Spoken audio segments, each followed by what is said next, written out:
आ उन्होंने प्रोटैक्ट करना चाहिए।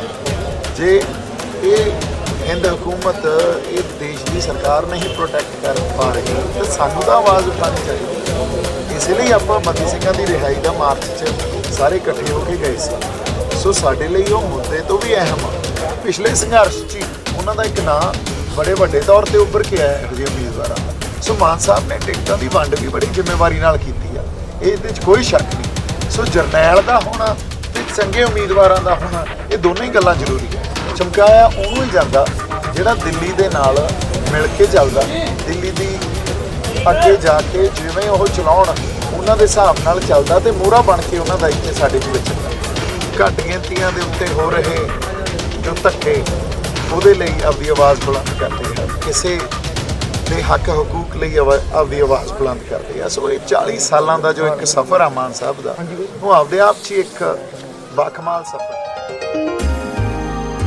ਸੋ ਇੱਕੋ ਇੱਕ ਮਾਨ ਸਾਹਿਬ ਆ ਜਿਹੜੇ ਅੜ ਕੇ ਖੜ ਜਾਂਦੇ ਆ ਤੇ ਕਹਿੰਦੇ ਆ ਆਹ ਸਾਡੀ ਕੌਮੀਅਤ ਆ ਤੇ ਆਹ ਸਾਡੇ ਜਿਹੜੇ ਹੱਕ ਆ। ਬੀ ਮੀਡੀਆ 24 ਦੇਖਦੇ ਸਾਰੇ ਦਰਸ਼ਕਾਂ ਦਾ ਸਵਾਗਤ ਹੈ।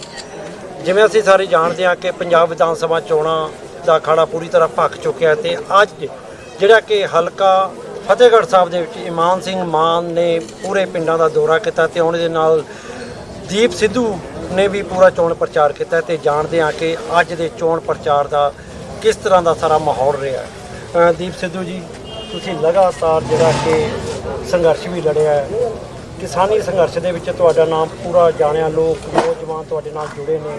ਉਸ ਤੋਂ ਬਾਅਦ ਤੁਸੀਂ ਸਰਦਾਰ ਸਿਮਰਨਜੀਤ ਸਿੰਘ ਮਾਨ ਦਾ ਵੀ ਜਿਹੜਾ ਕਿ ਚੋਣ ਪ੍ਰਚਾਰ ਕਰਕੇ ਤੇ ਅੱਜ ਤੁਸੀਂ ਇਮਾਨ ਸਿੰਘ ਮਾਨ ਦਾ ਹਲਕਾ ਫਤਿਹਗੜ੍ਹ ਸਾਹਿਬ ਦੇ ਚੋਣ ਪ੍ਰਚਾਰ ਕੀਤਾ ਹੈ।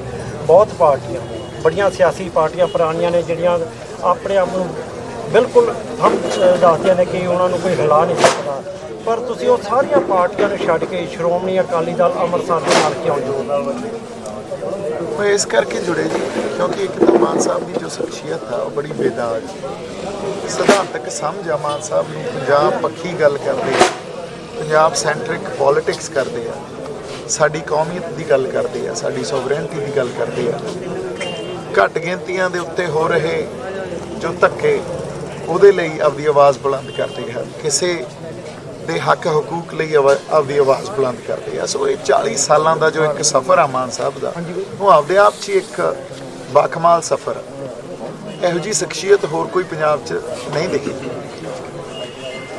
ਇੱਕ ਬੜਾ ਵੱਡਾ ਸਵਾਲ ਆਉਂਦਾ ਹੈ ਕਿ ਹਰ ਵਾਰ ਕਿਹਾ ਜਾਂਦਾ ਕਿ ਸਿਮਰਨਜੀਤ ਸਿੰਘ ਮਾਨ ਬਹੁਤ ਕੰਮ ਕਰਦੇ ਨੇ, ਪੰਥ ਲਈ ਕੰਮ ਕਰਦੇ ਨੇ, ਪਰ ਇੱਕ ਜਿਹੜਾ ਠੱਪਾ ਲੱਗਦਾ ਉਹ ਅੰਤ 'ਚ ਇਹ ਕਹਿੰਦੇ ਨੇ ਗਰਮ ਦਿਲੀ ਨੇ, ਇਹ ਅੱਤਵਾਦੀ ਨੇ, ਨੌਜਵਾਨਾਂ ਨੂੰ ਵੀ ਅੱਤਵਾਦੀ ਕਹਿ ਦਿੱਤਾ ਜਾਂਦਾ ਹੈ, ਪਰ ਦੂਜੀਆਂ ਪਾਰਟੀਆਂ ਦੇ ਵੱਲੋਂ ਮੁਖਾਲਫਤ ਕੀਤੀ ਜਾਂਦੀ ਹੈ। ਅਤੇ ਜਦੋਂ ਅਕਸਰ ਕਿਤੇ ਗੱਲ ਹੁੰਦੀ ਹੈ ਤਾਂ ਇਸ ਪਾਰਟੀ ਦਾ ਨਾਂ ਵੀ ਨਹੀਂ ਲਿਆ ਜਾਂਦਾ। ਉਹਨੂੰ ਤੁਸੀਂ ਕਿਸ ਨਜ਼ਰੀਏ ਨਾਲ ਦੇਖਦੇ ਹੋ? ਦੇਖੋ, ਇਹ ਜਿਹੜੀ ਇੱਕ ਸਟੇਟ ਆ, ਨੇਸ਼ਨ ਸਟੇਟ, ਉਹ ਹਮੇਸ਼ਾ ਇਹ ਰਚਦੀ ਆ ਸਾਜ਼ਿਸ਼ਾਂ ਉਹਨਾਂ ਬੰਦਿਆਂ ਦੇ ਖਿਲਾਫ ਜਿਹੜੇ ਬੰਦੇ ਜੈਨੂਇਨਲੀ ਕਿਸੇ ਘੱਟ ਗਿਣਤੀ ਨੂੰ ਰਿਪਰੈਜ਼ੈਂਟ ਕਰਨ, ਕਿਉਂਕਿ ਇਹ ਇੱਕ ਮੈਜੋਰਿਟੇਰੀਅਨ ਸਿਸਟਮ ਆ।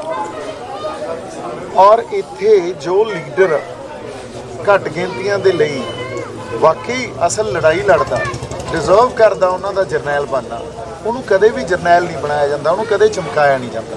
ਚਮਕਾਇਆ ਉਹਨੂੰ ਹੀ ਜਾਂਦਾ ਜਿਹੜਾ ਦਿੱਲੀ ਦੇ ਨਾਲ ਮਿਲ ਕੇ ਚੱਲਦਾ, ਦਿੱਲੀ ਦੀ ਅੱਗੇ ਜਾ ਕੇ ਜਿਵੇਂ ਉਹ ਚਲਾਉਣ ਉਹਨਾਂ ਦੇ ਹਿਸਾਬ ਨਾਲ ਚੱਲਦਾ ਤੇ ਮੋਹਰਾ ਬਣ ਕੇ ਉਹਨਾਂ ਦਾ ਇੱਥੇ ਸਾਡੇ 'ਚ ਵਿਚਰਦਾ। ਸੋ ਇਸ ਕਰਕੇ ਮਾਨ ਸਾਹਿਬ ਦੀ ਆਈਸੋਲੇਸ਼ਨ ਸੀ ਜਿਹੜੀ ਪੋਲੀਟੀਕਲ, ਉਹ ਸੁਭਾਵਕ ਸੀ, ਕਿਉਂਕਿ ਮਾਨ ਸਾਹਿਬ ਨੇ ਕਦੇ ਕੋਈ ਗੈਰ ਸਿਧਾਂਤਕ ਸਮਝੌਤਾ ਨਹੀਂ ਕੀਤਾ। ਆਪਦੇ ਇਖਲਾਕ ਤੇ ਆਪਦੀ ਇੱਕ ਜਿਹੜੀ ਕਿਰਦਾਰ ਦੀ ਇੱਕ ਡੈਪਥ ਆ ਉਹਨੂੰ ਕਦੇ ਡਿਜ਼ੋਲਵ ਨਹੀਂ ਕੀਤਾ। ਸੋ ਆਈਸੋਲੇਸ਼ਨ ਪਰ ਹਮੇਸ਼ਾ ਨਹੀਂ ਰਹਿੰਦੀ ਹੁੰਦੀ, ਉਹ ਸਦੀਵੀ ਨਹੀਂ ਹੁੰਦੀ। ਜਦੋਂ ਕਈ ਇਤਿਹਾਸ ਦੇ ਪਲ ਉਹ ਆਉਂਦੇ ਆ, ਸਮਾਂ ਉਹਨਾਂ ਮੋੜਾਂ ਤੋਂ ਗੁਜ਼ਰਦਾ, ਲੋਕਾਂ ਨੂੰ ਆਪਦੇ ਜਰਨੈਲ ਦੀ ਤੇ ਆਗੂਆਂ ਦੀ ਸਮਝ ਆ ਜਾਂਦੀ ਹੈ। ਸੋ ਅਸੀਂ ਉਸ ਪੜਾਅ 'ਚੋਂ ਗੁਜ਼ਰ ਰਹੇ ਹਾਂ। ਇਸ ਕਰਕੇ ਅੱਜ ਅਸੀਂ ਆਪਦੇ ਆਪ ਨੂੰ ਰੈਲੇਵੈਂਟ ਵੀ ਕਰਾਂਗੇ। ਅਸੀਂ ਸੈਂਟਰਲ ਪੋਲੀਟਿਕਸ ਦੇ ਵਿੱਚ ਪੰਜਾਬ ਦੀ ਜਿਹੜੀ ਪੋਲੀਟਿਕਸ ਆ ਉਹਦੇ 'ਚ ਸੈਂਟਰਲ ਸਪੇਸ ਵੀ ਮੰਨਾਂਗੇ ਤੇ ਅਸੀਂ ਇੱਥੇ ਚੱਲ ਰਹੀ ਰਾਜਨੀਤੀ ਨੂੰ ਪ੍ਰਭਾਵਿਤ ਵੀ ਕਰਾਂਗੇ। ਦੀਪ ਸਿੱਧੂ ਜੀ, ਹਮੇਸ਼ਾ ਕਿਹਾ ਜਾਂਦਾ ਹੈ ਕਿ ਜਿਹੜੀ ਪੰਜਾਬ ਦੀ ਸਿਆਸਤ ਹੈ ਪੂਰੇ ਹਿੰਦੁਸਤਾਨ ਨਾਲੋਂ ਵੱਖਰੀ ਸਿਆਸਤ ਹੈ। ਪੰਜਾਬ ਵਸਦਾ ਗੁਰਾਂ ਦੇ ਨਾਂ 'ਤੇ ਕਿਹਾ ਜਾਂਦਾ। ਹਮੇਸ਼ਾ ਵੇਖਿਆ ਜਾਂਦਾ ਜਦੋਂ ਚੋਣਾਂ ਆਉਂਦੀਆਂ ਨੇ ਸ਼੍ਰੋਮਣੀ ਅਕਾਲੀ ਦਲ ਬਾਦਲ ਇੱਕੋ ਗੱਲ ਕਹਿੰਦੀ ਹੈ ਕਿ ਪੰਥ ਨੂੰ ਖਤਰਾ ਹੈ, ਪੰਥ ਬਚਾਉਣਾ ਹੈ।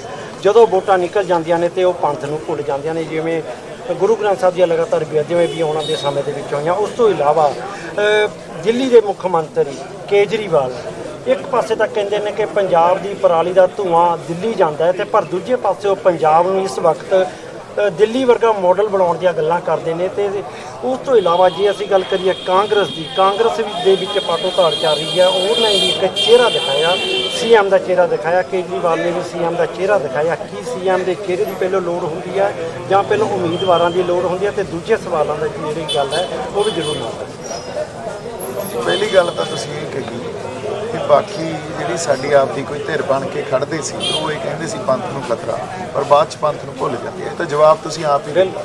ਅੱਜ ਤੱਕ ਇਹੀ ਉਹਨਾਂ ਨੇ ਕੀਤਾ ਜੀ।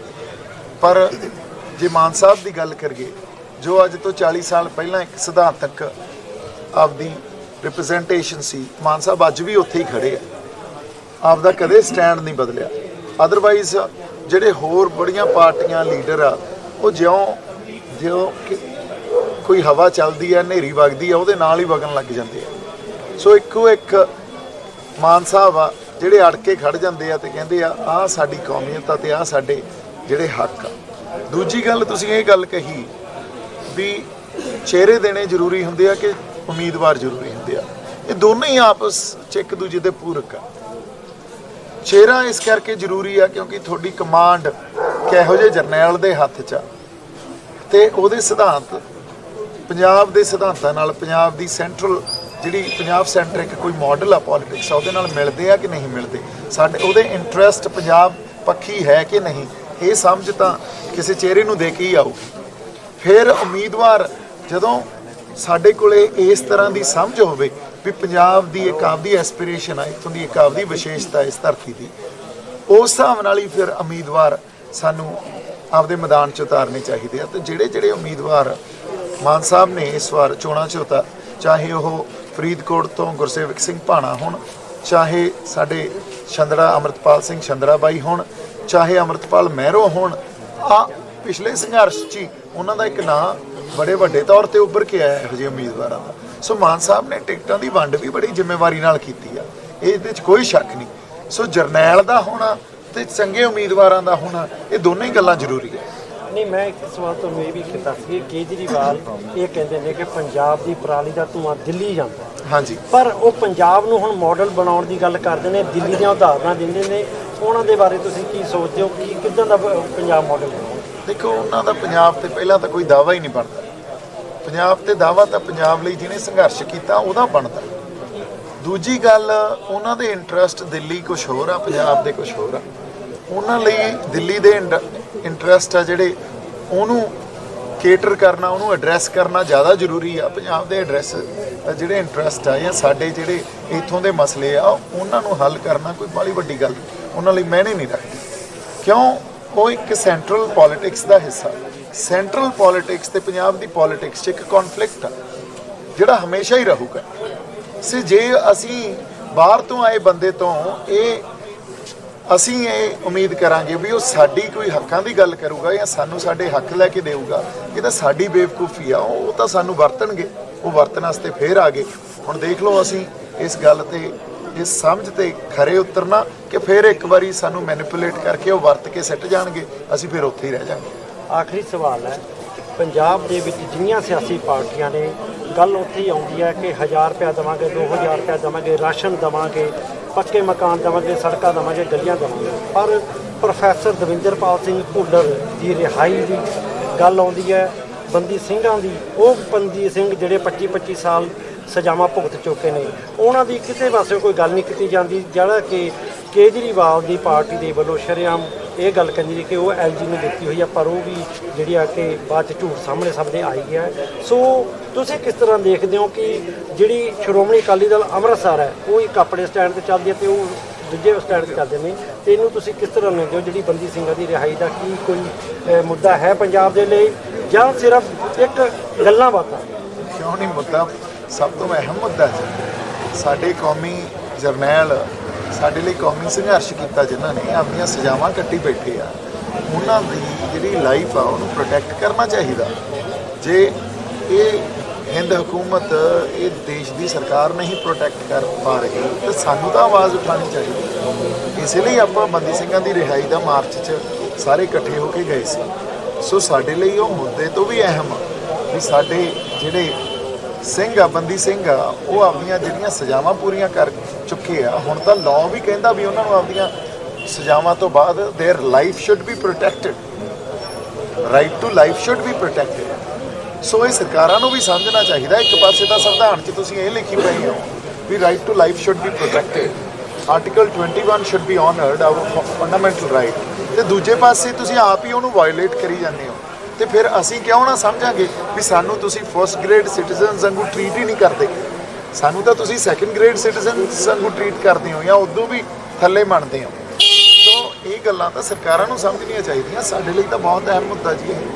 ਤੇ ਜਿਹੜੀ ਸਿਰਸਾ ਦੇ ਮੁਖੀ ਨੇ ਫਰਲੋ ਦਿੱਤੀ ਗਈ ਹੈ ਕੀਤਿਆਂ ਨੂੰ, ਉਹਦੇ ਬਾਰੇ ਤੁਸੀਂ ਕੀ ਕਹਿੰਦੇ? ਉਹ ਤਾਂ ਜੀ ਇਹਨਾਂ ਨੇ ਹੁਣ ਦੇਖੋ ਸਾਡੇ ਜ਼ਮੀਰਾਂ ਤੇ ਸੱਟ ਮਾਰਦੇ ਆ, ਹਰ ਉਹ ਕੰਮ ਕਰਦੇ ਆ ਜਿਹਦੇ ਨਾਲ ਸਾਡੇ ਦਿਲਾਂ ਤੇ ਸੱਟ ਵੱਜੇ। ਸੋ ਗੱਲ ਇਹ ਆ ਵੀ ਜਿਹੜੀ ਉਹ ਸਰਸੇ ਵਾਲੇ ਸਾਧ ਨੂੰ ਫਰਲੋ ਮਿਲੀ ਆ, ਉਹ ਵੀ ਇੱਕ ਸਾਜ਼ਿਸ਼ ਅਧੀਨ ਮਿਲੀ ਆ। ਉਹਨਾਂ ਨੇ ਆ ਕੇ, ਹਾਲਾਂਕਿ ਉਹਦੇ ਕੋਲ ਕੀ 5-7 ਹਜ਼ਾਰ ਵੋਟ ਹੋਊਗੀ, ਇਦੋਂ ਜ਼ਿਆਦਾ ਕੋਈ ਵੋਟ ਨਹੀਂ ਹੋਣੀ, ਪਰ ਇਹ ਤੋਂ ਜ਼ਿਆਦਾ ਜਿਹੜੀ ਇੰਪੋਰਟੈਂਟ ਗੱਲ ਇਹ ਆ ਵੀ ਉਹ ਬਹੁ ਗਿਣਤੀ ਨੂੰ ਖੁਸ਼ ਕਰਨ ਵਾਸਤੇ ਇਹ ਕੰਮ ਕੀਤਾ ਗਿਆ ਤਾਂ ਕਿ ਸਾਡੇ ਤੇ ਜ਼ੁਲਮ ਹੋਵੇ। ਜੋ ਕੰਮ ਸਾਡੇ ਤੇ ਜ਼ੁਲਮ ਵਾਲਾ ਕਰਨਗੇ, ਬਹੁ ਗਿਣਤੀ ਉਹਦੇ ਨਾਲ ਖੁਸ਼ ਹੋਊਗੀ। ਜਦੋਂ ਤੱਕ ਇਹ ਸਿਲਸਿਲਾ ਨਹੀਂ ਨਾ ਖਤਮ ਕਰਦੇ, ਉਦੋਂ ਤੱਕ ਇੱਥੇ ਕੰਟਰਾਡਿਕਸ਼ਨਸ ਐਂਡ ਕਨਫਲਿਕਟ ਨਹੀਂ ਖਤਮ ਹੁੰਦੇ। ਸੋ ਇਸ ਤਰ੍ਹਾਂ ਇਹਨਾਂ ਗੱਲਾਂ ਨੂੰ ਸਾਨੂੰ ਸਮਝਣਾ ਚਾਹੀਦਾ। ਧੰਨਵਾਦ ਬਾਈ ਜੀ, ਬਹੁਤ ਬਹੁਤ ਧੰਨਵਾਦ।